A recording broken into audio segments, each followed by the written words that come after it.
And thanks for staying with us here on Morning Live. Now, as I was saying earlier, approximately 15% of learners, that's 15% of learners did not return to school after the national lockdown in 2020. Now, according to some education experts, that figure is set to rise this year. One of the experts that we will now engage is Professor Labby Ramrathan from the School of Education at the University of KwaZulu-Natal. And he says that many learners did not return to school due to the economic impact of COVID-19, and that some of the learners had to find means of survival and opted to look for employment to sustain themselves and their families. Professor Ramrathan joins us now to talk more about this. Professor, thanks so much for your time. Welcome to Morning Live. Thank you, Sakina. So 15% is quite a huge number that we are talking about, and these are learners who were registered during the 2020 academic year, but then did not return after the lockdown when learners were allowed to go back to school. Do we have a sense of exactly where this impact was felt most acutely? At the moment, not really. As we begin to understand this phenomenon much more deeply, more information will be able to reveal what the issues are and where they are. But currently, it's just we're working with numbers, and it's really quite frightening that such large numbers of students or learners are not returning to school.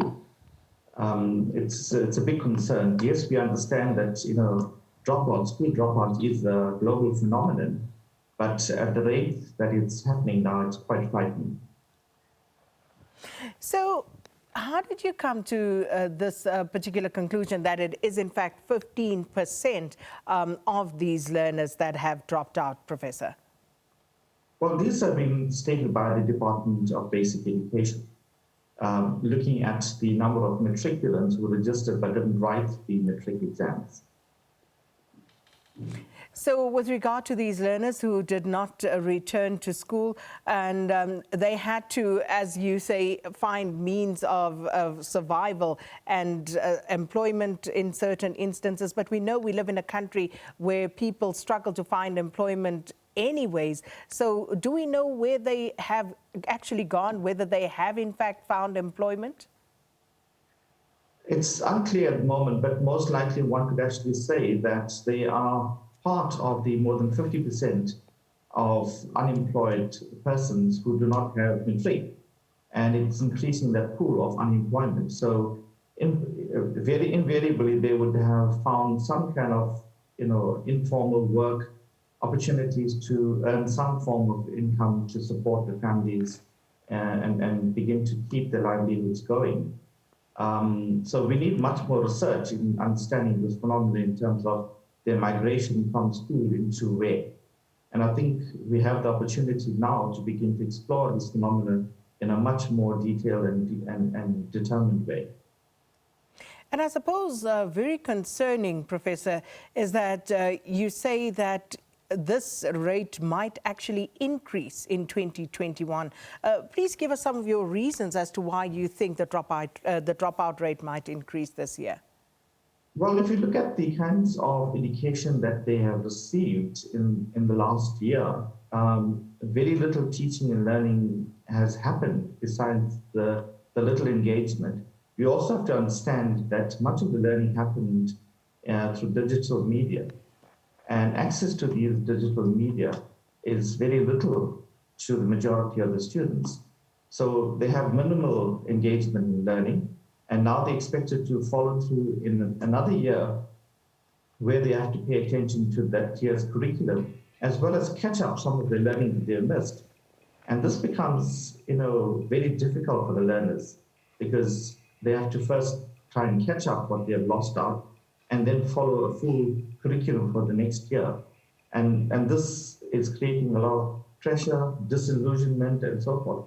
So they would rather leave school and follow some other paths to help them survive in the future.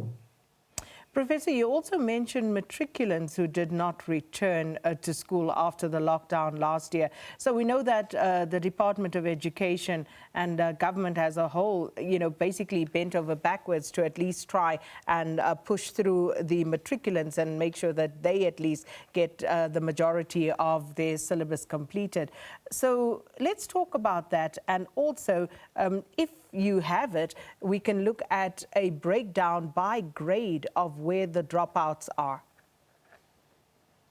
I don't have the breakdown per grades, but generally, if you look at the number of students that registered in grade 1, and when they actually reach matric, there's quite a substantive number of dropouts in each grade as they move beyond the foundation phase of schooling.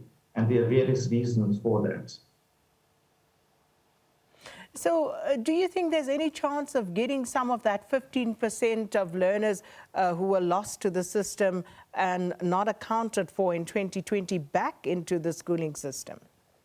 It's unlikely. My view is that they have found other ways of managing their lifestyle, and they would use that opportunity then to expand on what they can do.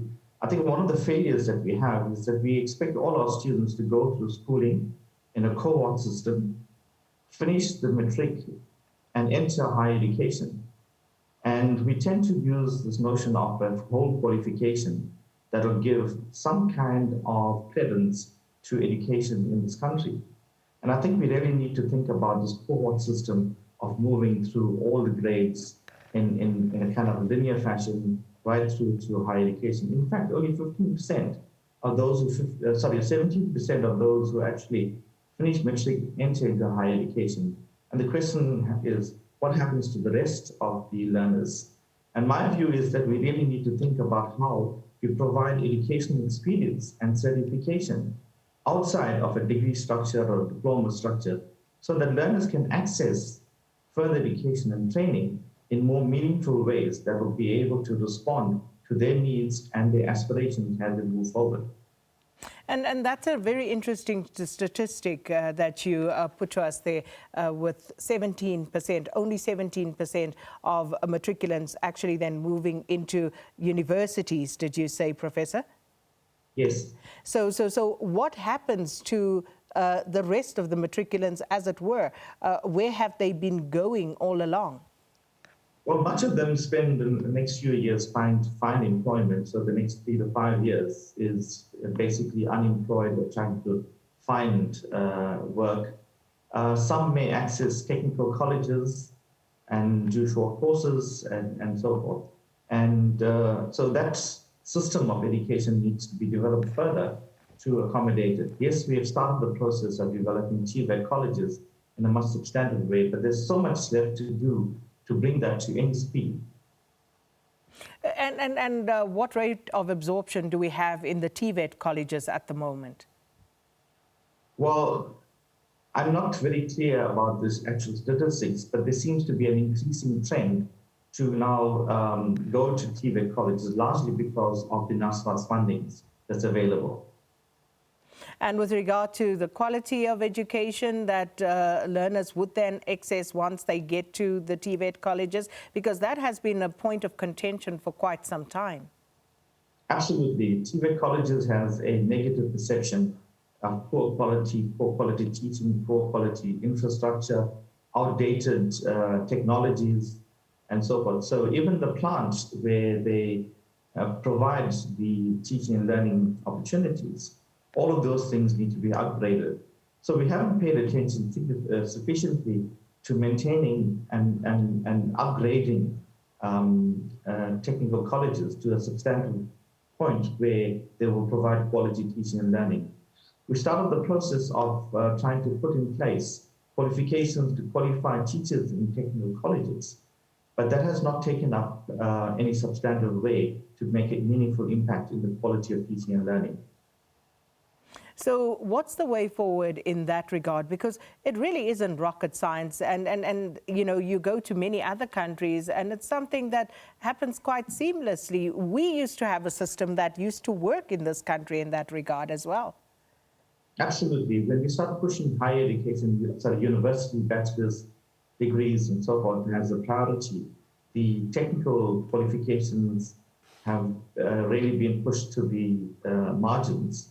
And that's a big issue. And I think what we need to start doing, and this is really a kind of collective, collaborative effort, to show that there is a clear link between technical education and opportunities for employment.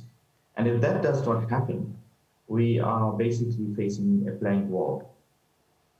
But if we look at what happens in other countries, Professor, you see a clear interface between the employers and, of course, the institutions of higher learning, which doesn't seem to be so clear-cut, at least in my observation in South Africa. I don't know, your observation might be different. But can we perhaps find a way to move forward in that regard so as to clearly outline those pathways, those opportunities from those institutions into the world of work? Yeah, so now we've introduced the notion of internships. And I think if you build and grow that notion of internships, then you'll have a clear interface between industries and what shall I say, tertiary institutions to provide the kind of educational background to their world of work. But clearly there is, I think, not enough work for the population of the country. And I think that's a bigger issue that we really need to deal with, because opportunities for employment and opportunity to transfer, move from school education and technical education to the world of work needs to be improved. And that can only be improved if we have more opportunities for work. And, just to pull us back to the conversation about the dropouts, because there are so many facets to this particular discussion.